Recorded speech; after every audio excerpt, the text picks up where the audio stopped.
Welcome to the Wise Women Podcast and our debut season, Wisdom's Discovery, Finding Your Center at the Edge. Because some moments in life call us to our edge and then beckon us to expand beyond it. In this season, we dive into the shared experiences of 20 remarkable women. And through honest conversation, we explore together the moments that shape us, stretch us, undo us, and ultimately return us to ourselves. I'm Catherine Jeanet, and this is the Wise Women Podcast. It is my sincere pleasure to welcome Jeanet Wade. Jeanet is an expert EOS implementer, one of the original 50 OG of the currently 870 EOS implementers out there. To be one of the original 50, I think is pretty incredible. And you've also been featured as a featured Forbes book author of the book, The Human Team. And you recently co-authored the book, Grow. And then also recently named as a 100 top innovator and entrepreneur in the top 100 magazine. Oh my gosh, wonderful things. Congratulations, Jeanet, and thank you for being here. Thank you so much. I'm really excited to see where this conversation goes. Likewise. Okay, so where does your story begin? My story began. This is always a funny question because there's so many different stories in our lives. But the one that popped in my head when you said, let's talk about a story was in the late 90s. I was working for a large corporation. It was a director level, and they were looking at creating a new department or division where there'd be a vice president position. I heard from behind closed doors, they were discussing, debating me and whether or not I could have the position. It turned out, being young, I was in my late 20s at the time, being female, and my ethnicity was a barrier. Of course, there was no documentation of it. There's no proof of it. So there was no counter to it. But I heard from a trusted friend who was in the room. And at that moment, I could have said, well, this is deflating and they're out to get me. Instead, I just told myself that I am good enough to do anything. And that position just wasn't meant for me. And that's okay. And so that inflection point, that story beginning was just kind of finding myself and my own voice, my own leadership, my own confidence, and not letting other people determine that for me. Yeah. I mean, the fact that you were able to do that too in your 20s, but backing up, the fact that you were even potentially going to get a VP role in your late 20s is really incredible. So I just want to say bravo, regardless of that awful backroom conversation. But then still, that's a pretty mature decision, an internal decision to make in your late 20s. Just take us into that a little more. I mean, did you feel like there was a moment of where you weren't sure where you might have listened to them? Yeah, there was a moment which that, of course you feel, well, do I not belong here? Mm-hmm. Am I not good enough for this? How come they couldn't see all the effort I put in? I was the creator of most of the things going into that because it was about the internet back then. And so I was spearheading most of the internet marketing activities that were online. And so they were going to give it to someone else who hadn't done all the work. So it was a little bit of, there's no fairness here. Mm-hmm. How can this group of essentially just men make these decisions and not really understand the full gravity of it? But then not all things that are made decisions are necessarily out to get a unique person or a singular person. They were probably weighing in other decision points and relatability to board of directors. I'm sure there were other things involved. And for some reason, I had global enough discernment on the strategy and thinking behind these things that I figured it probably wasn't super personal. They're like, if we're going to make this a thing, we want to give our best shot at success as far as the politics and bureaucracy of a large corporation. So I had reasoned and discerned through it that it might not be personal first, even though I wanted it. But the fact I didn't get it actually opened up other doors, opened up other options, because I was like, well, if I don't get that, what do I want? Who am I? What will I be? And so it just allowed me to really step back and say, well, while I wanted that, I thought I did. The promotion sounded nice. Maybe it wasn't the best environment. Maybe in some cosmic universe, it was looking out for me saying that wasn't the best move. That would have probably been soul sucking. Actually, to be in front of boards of directors all the time and having to position things and the politics and bureaucracy of it. Because shortly after that, after determining what I wanted, I left that organization, became a vice president of strategy for a broadband company. And you did it after all. I did it. I ended up doing a position that was better for me And I did that one right in the middle of the 2000 bust with the internet and all the tech bust. And so I ended up going out on my own like 6 to 9 months after I had taken this other position. It set me on a path to be an entrepreneur, an independent leader, impact way more businesses and opportunity in this path than I ever had before. It is sometimes the doors that shut in our face that are the biggest things we turn out to be grateful for in the end. Yeah, a lot of times your lows dictate the highs. Like you don't appreciate the good, you don't appreciate where you're heading and all. Like I'm very thankful for everything I have and all the options I had. It was never an entitlement and it never just happened. Nothing's ever easy. We only see, like they always use the iceberg analogy, right? But we only see the tip of success. We never see the everything below surface that it took to get there and all the decisions and sleepless nights or driven energy and all the things that entrepreneurs do. So I stepped into entrepreneurship in late 2000 on my own and only looked back for a brief moment for a 1-year stint to be an employee again. Only to discover I'm really not tailored to be employed anymore. I'm truly just an entrepreneur. I have to do my own thing. I have to be in charge of my own destiny now. Would you say that that moment back in the 90s when you were in your late 20s was the first moment where you turned that on? I'm in charge of my own destiny. Yeah, I think I realized, well, not only was I hyperachiever, I was always getting employee of the year, best at this, and but like all the incentive programs. It was like effortless just to do things to some extent. It wasn't a lot of smart, it was more grit. I get that. I just kept at it. And so the entrepreneurs are kind of like that, so I'm more of a visionary entrepreneur. I love creating, hence all the books. That innovator and entrepreneur thing, my spread says the innovator and entrepreneur behind innovators and entrepreneurs. So I love fueling others. And so it's something where finding myself in the driven voice and a way to channel it that's very productive ended up being the path. It's funny because being an entrepreneur, I'm also a quick start in the Colby profile, which means a risk taker innovator. And I've been so busy that even our interview was what are we talking about again, right? And then everything's very recency biased, but I feel like things come together for a reason. So yesterday was my birthday, and last night Happy birthday. Thank This you. is momentous. Yeah, I'm double nickel now, which is another Awesome. thing. But we were watching a movie called Outsource. And so this is basically a story of US jobs going to India for a call center. And a gentleman goes from the US to India to start up this call center.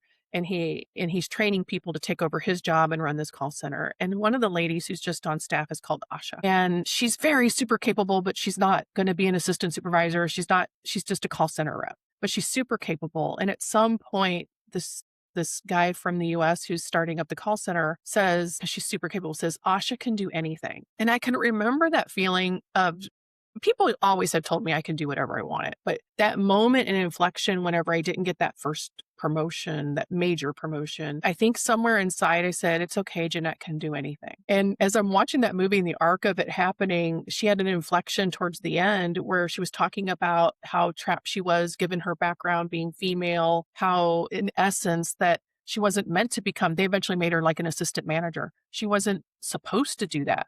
And he goes, well, why did you? And she goes, because you told me Asha can do anything. And so there is no limit for most of us. The limit we have is in our own head. It's in our own mindset. Many times if you think you're going to look for, well, it's because I'm young, it's because I'm female, it's because of my ethnicity, it's because I'm from the Midwest, it's because you have all these reasons why, you'll start looking for them. Your perception will become your reality. I have chosen not to even pay attention to it. I'm in rooms full of men all day. I'm in many diverse groups and many ages and ranges, and I don't even pay attention to it anymore. I just walk into and I can do it. This is fine. And I don't have judgment or worry about it. I get anxiety because, you stress and pressure, but there's not a preconceived notion so that when everybody says something, it's not filtered through, if that makes sense. That when someone says something, I go, oh, they said that because I'm female. I hear a lot of people filter things through their perception that holds them back. And I'm like, does it really matter? Do it anyway. And if it doesn't work out, there'll be probably like the sliding doors, there'll be another opportunity show up in which you will be able to shine because you really can do anything. We have a lot of opportunity on this planet. And if you're in the US, you have a lot of opportunity in the US. There really is nothing holding you back but you. And that's just what I've discovered is that nothing really has held me back. I've been relatively successful and but not ego-based. I mean, just Sure, but it hasn't been something where I felt like I had to fight through barriers and ceilings and all that. I just did it. And when you put it out there, it's kind of the law of reciprocity. When you give it, when you give your best, it comes back. And so it just keeps, it's an engine that fills itself. So I just choose to have a mindset of I can do anything. So Asha can do anything. Yeah. Yeah. Yes, she can. But then to relate it to that story, what I was saying when we were chatting just briefly was like Asha in the movie, she heard that voice externally, right? But you actually heard something very different externally, but chose a different internal message. That right there is an edge, in my opinion, because it's such a quiet inner choice, but it is a major choice because then that perception and perspective of life and opportunity and what's meant for you, how much did that change? That changed so much in your life and changed the scope of how you moved forward very powerfully into a world where you continue to achieve. It sounds like because you love it.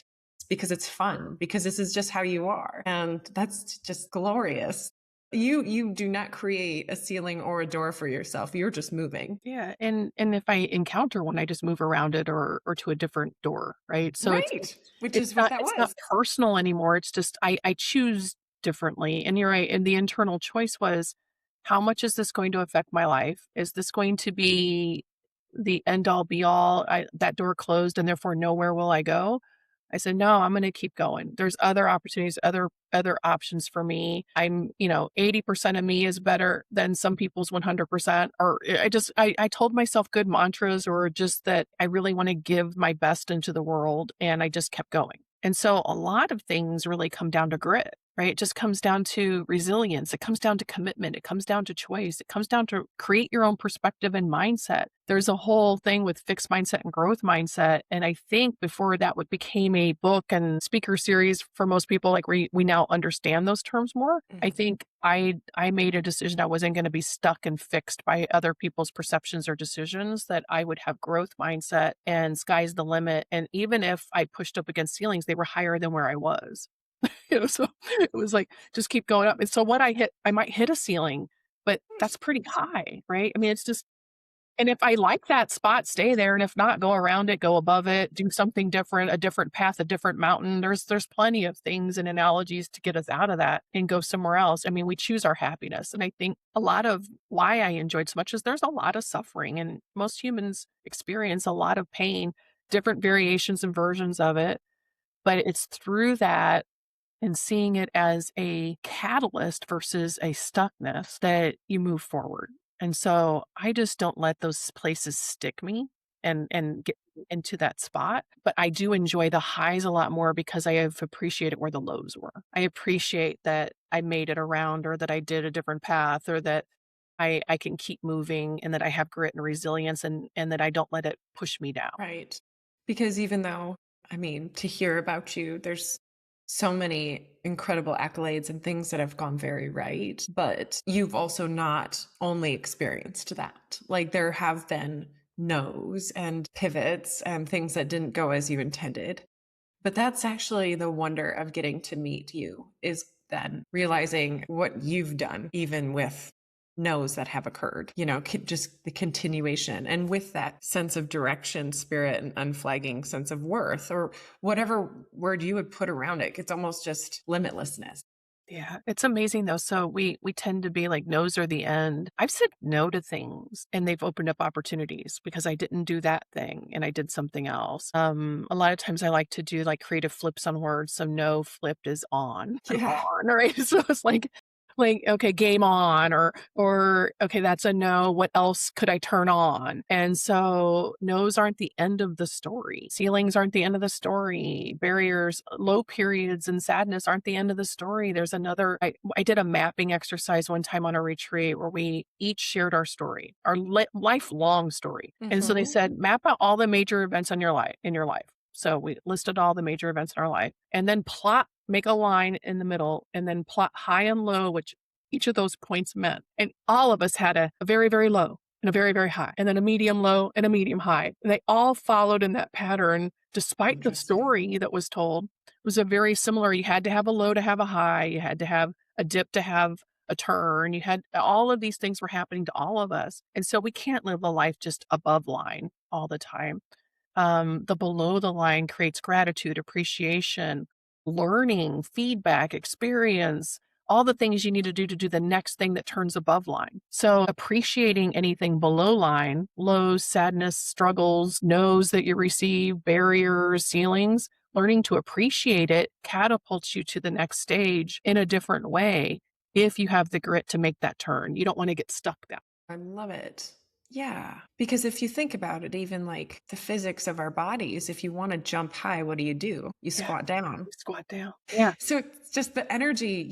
You build this energy and then you use it. It's kinetic force, even in our inner world. Yeah, actually, those who have it too easy sometimes atrophy. So they really don't. I mean, if it's easy to go from point A to point B, you're being pushed. You don't learn to walk, so to speak, right? So I mean, there's something in the struggle that's uniquely important, and I think some of the struggle is also being able to receive the feedback. So that first no, that real major no at work was good feedback. And I think the feedback I heard, because I could have heard they don't like me, it's not fair, but I heard there's probably a good strategic reason for it. It's probably not personal. I heard what would be the reasons? Well, maybe my politics and bureaucracy isn't finely tuned enough. Maybe I'm more entrepreneurial.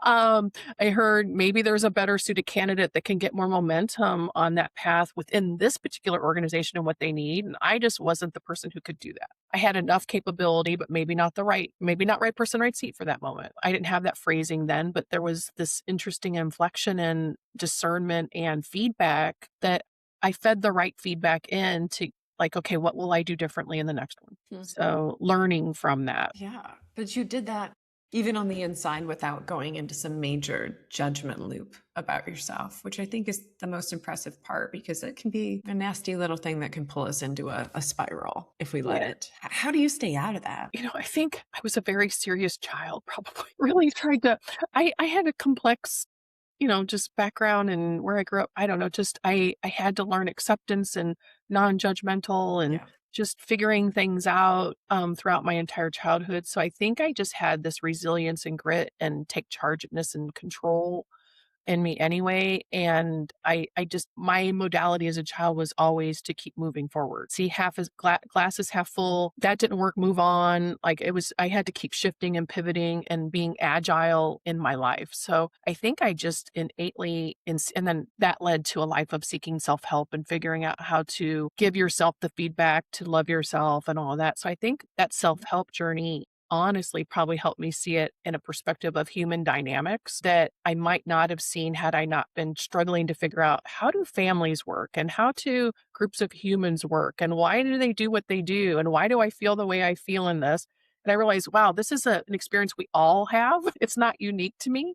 We all experience bullying to a different degree. We all experience, we lost a friend that, someone was mean to us, or we weren't included in a group that we thought we should be included in, chosen first for back then we used to do, bombardment on the playground. I wasn't chosen to be on the team. And we all had those similar stories in different ways. It wasn't a unique thing. It was a human experience. Those are all human moments. And I realized that wasn't just me. Mm-hmm. So I think that helped in that moment to realize it wasn't really just about me, that it's just something that happens in general. And for each of us, it's only about us, right?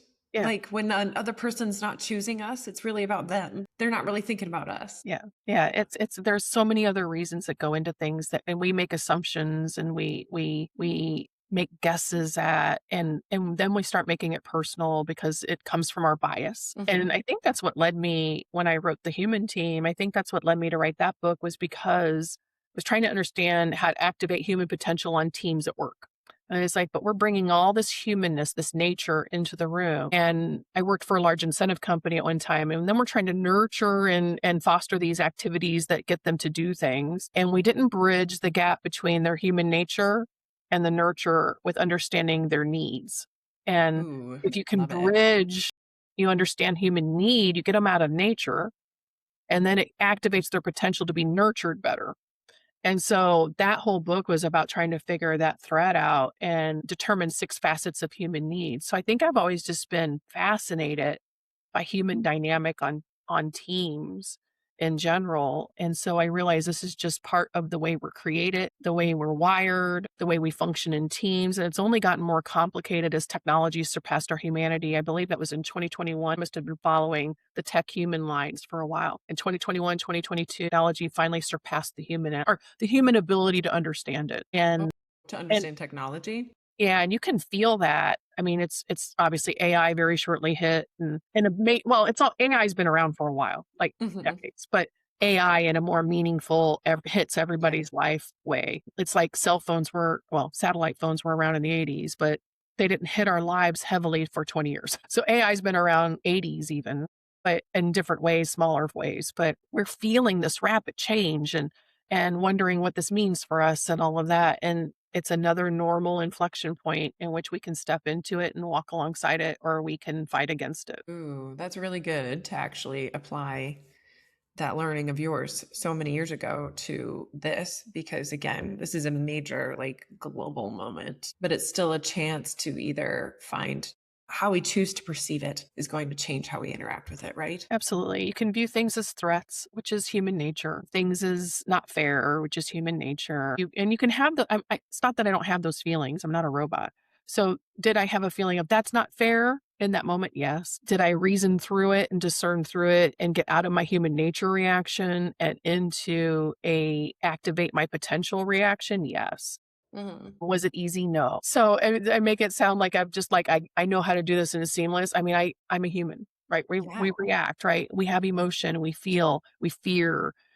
But it's then going, okay, I can either choose to stay there or I can move through it. And I think it's what Dan Sullivan would say, you can commit to things, but then commitment's not enough. You have to have courage. And if you have courage, you're going to create new capability in your life. And you have new capability, you'll end up with more confidence. Just another way of saying success and building upon. And once you get more success and confidence, you create more commitments. You got to watch out for your entrepreneurial death spiral, right? But you'll end up just keep committing and committing and committing. But I think the key piece there is a lot of us want to do things. We think we've committed, but we really haven't walked through the courage section yet. Mhm. Bravery, Brené Brown's bravery, right? We haven't stepped into this is going to be hard. I'm going to feel all the feels. I'm going to feel all this. What Dr. Rock would have said was, you're going to be scarfed. Your Mm. status is going to be in question, fairness, things like that.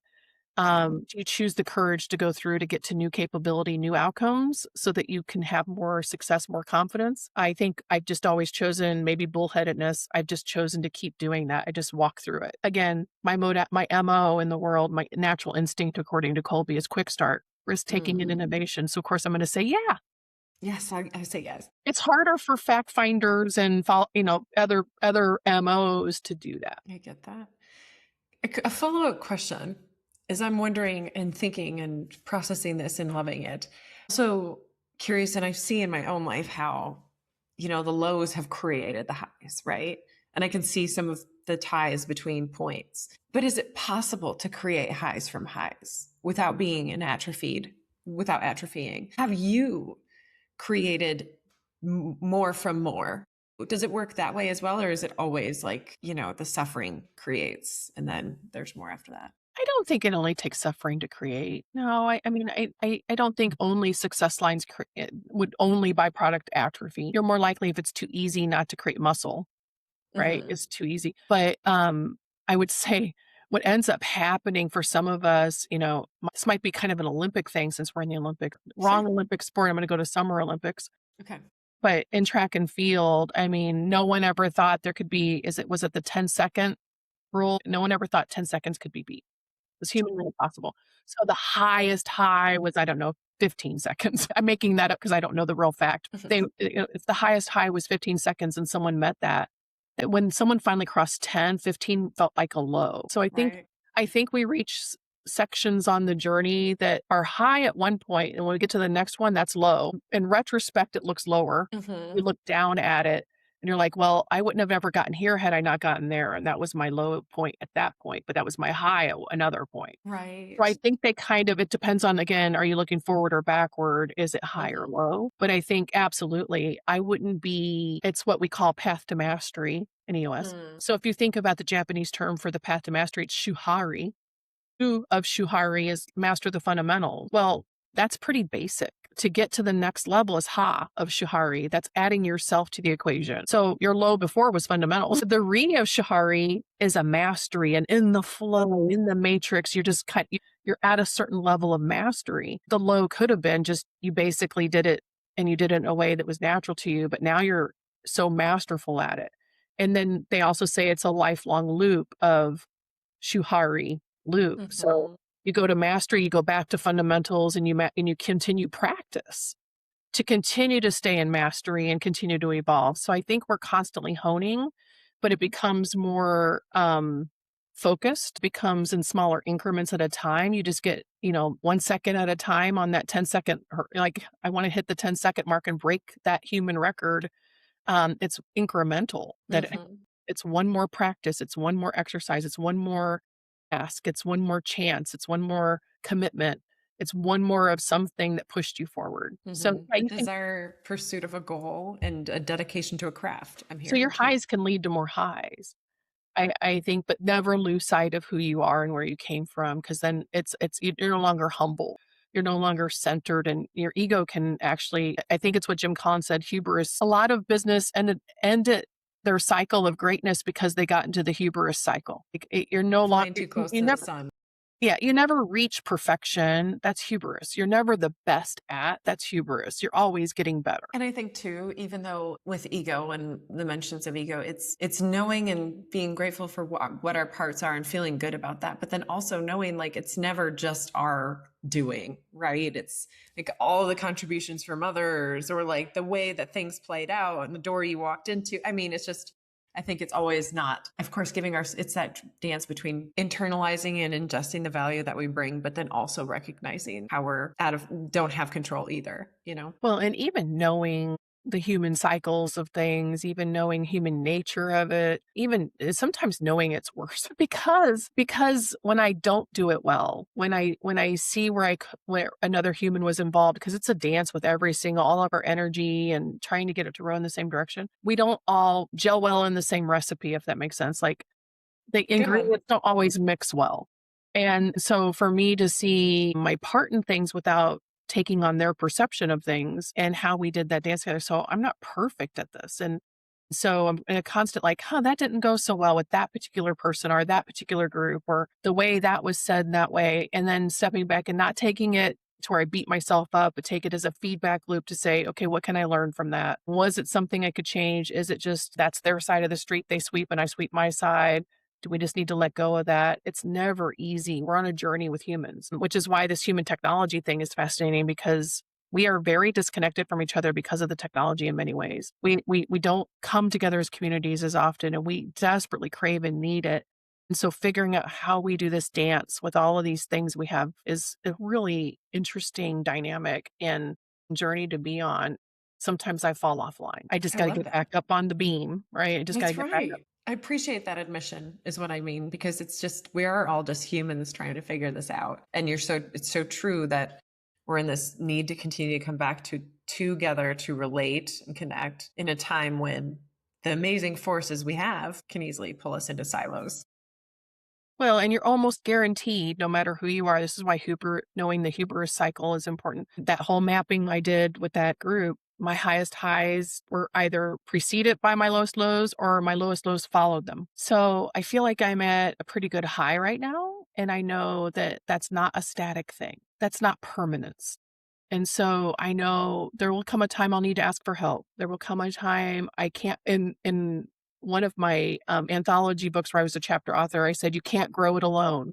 I know I can't go it alone. I can't grow it alone. At some point, I'm going to have to humble myself and say, this is a turn. I can't make it on my own. Or I messed up and I hit a low and I got to turn it back around. I know that these highs don't last. Sometimes my personal highs are happening while my professional lows are happening. And then the vice versa. And it's just like our lives are in a constant biorhythm. There's a Yes. huge amount of biomusicology going on. So true. So if we reflect back and kind of to summarize and fully compost what you learned from that beautiful moment when you were in your late 20s, what would you say is the wisdom that you gained or what you discovered that is now so much a part of you, to just put it in like summary language?